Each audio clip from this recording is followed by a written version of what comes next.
maka siapapun dia, dari manapun asalnya, apapun agamanya, yang hidup di tanah ini dan dia mendapatkan sesuatu atau banyak hal dari tanah ini, memiliki kewajiban untuk membagikan apa yang dia miliki, dia punyai, untuk kelestarian tanah ini.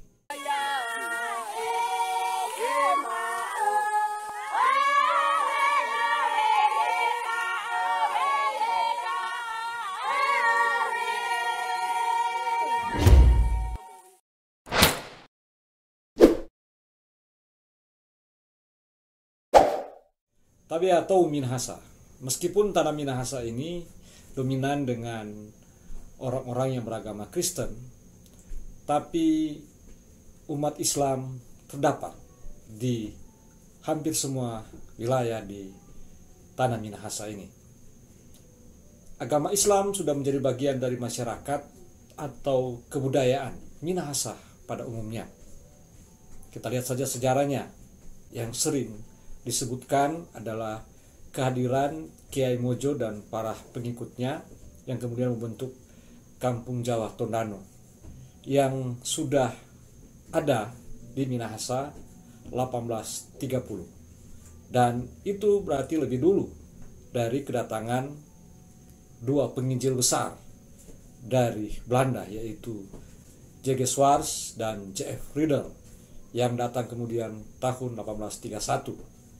Tapi bahwa di Manado yang di masa kolonial itu adalah pusat keresidenan, di sana berdiri kampung Arab yang sampai hari ini kampung itu masih eksis, dan dia tepat berada di samping kampung Cina atau Pecinan. Ada juga kampung Ternate, kampung Islam, dan di beberapa pusat kecamatan ada komunitas-komunitas orang-orang Islam yang kemudian disebut sebagai kampung Islam, misalnya di Kawangkoan. Di Minahasa Tenggara bahkan ada satu subetnis, yaitu Pasan, yang kebanyakan orang-orang di sana adalah Muslim. Dan terutama di awal abad 20 terbentuk suatu kampung di Minahasa Tenggara juga, yaitu Tumbak, yang semuanya adalah Muslim. Itu menjadi satu penanda bahwa tanah Minahasa ini adalah juga rumah dari saudara-saudara kita yang Muslim. Selain Kampung Jawa Tondano dan juga Kampung Jawa Sarongsong di Tomohon, para leluhurnya datang dari Banten.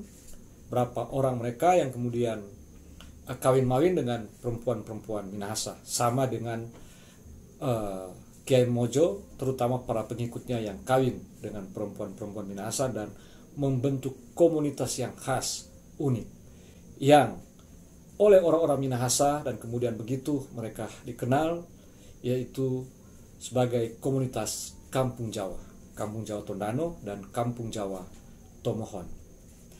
Itu semua menjadi penanda bahwa Islam, keislaman, agama Islam, orang-orang Islam sudah menjadi bagian dari masyarakat Minahasa. Mereka hidup dan berinteraksi dengan orang-orang Kristen Minahasa.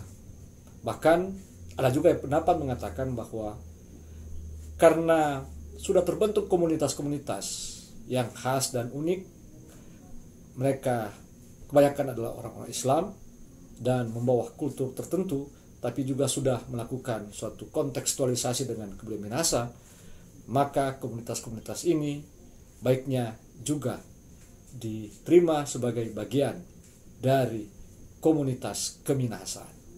Dan itulah yang mempertemukan antara orang-orang Kristen Minahasa dengan mereka yang adalah Muslim, yang juga bisa disebut sebagai orang-orang Muslim Minahasa. Karena misalnya Kampung Jawa Tondano, leluhur mereka adalah mbah-mbah datang dari Jawa, tapi mereka kawin dengan perempuan-perempuan Minahasa. Demikian juga dengan Kampung Jawa Sarongsong, dan demikian dengan Pasan atau bahkan Tumbak, bahwa sudah terjadi suatu percampuran, sudah terjadi sebuah interaksi baik secara kultural, sosial, politik, dan terutama bahwa ketika kita mengecek silsilah mereka, mereka terhubung dengan leluhur Minahasa. Jadi, meskipun Minahasa ini dikenal oleh kebanyakan orang sebagai suatu komunitas etnis yang identik dengan kekristenan, tapi fakta menunjukkan pada kita bahwa agama Islam, orang-orang Islam, dan keislaman itu ada dan eksis di tanah Minahasa. Tentu ini suatu anugerah, ini suatu hal yang dapat atau harus dibanggakan, suatu hal yang harus kita terima baik secara sosiologis, antropologis, atau bahkan dalam bahasa keagamaan sebagai pemberian dari Tuhan. Itulah keragaman yang ada di Minahasa. Dan memang begitu sebenarnya dengan Minahasa itu sendiri. Kata Minahasa yang dulunya disebut sebagai Maasa atau Maesa juga mengindikasikan adanya suatu keragaman yang kemudian membentuk suatu persatuan menjadi Minahasa. Minahasa adalah rumah bersama bagi setiap orang, setiap Tou yang ingin hidup dan menghidupkan tanah ini, ingin memberi sesuatu bagi tanah ini. Siapapun dia, apapun agamanya, atau dari manapun leluhurnya. Tapi ketika dia sudah hidup dan memberi kehidupannya untuk keberlanjutan kehidupan bersama di tanah Minahasa ini, maka dia adalah Tou Minahasa, lepas dari agama yang dia anut. Maka agama apapun itu, atau siapapun yang tinggal di tanah Minahasa ini, dengan agama yang dipeluknya masing-masing, memiliki suatu tanggung jawab, suatu kewajiban, baik kultural, sosiologis, politis, ekonomis, dan secara spiritual, untuk bersama-sama menjaga tanah ini agar dia tetap menjadi rumah bersama. Ketika tanah ini tidak lagi menjadi rumah bersama, karena misalnya antara kelompok satu tidak lagi menerima kelompok yang lain, terjadi konflik, maka sudah pasti Minahasa tidak lagi menjadi rumah bersama. Dan itu tentu juga sudah bermasalah dengan makna luhur dari kata Maasa, Maesa, Minahasa itu sendiri. Sehingga menurut saya mungkin ketika leluhur menggariskan, membuat tiwa, sumpah bahwa tanah ini harus dijaga bersama, maka siapapun dia, dari manapun asalnya, apapun agamanya, yang hidup di tanah ini dan dia mendapatkan sesuatu atau banyak hal dari tanah ini, memiliki kewajiban untuk membagikan apa yang dia miliki, dia punyai untuk kelestarian tanah ini.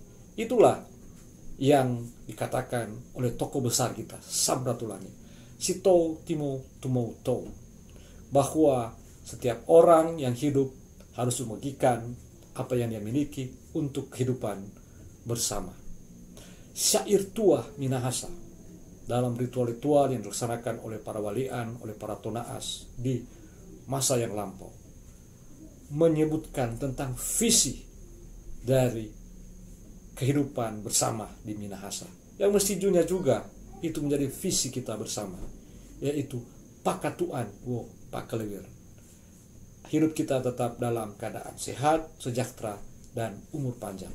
Itu berlaku bukan hanya bagi person, masing-masing orang, tapi juga bagi lingkungannya.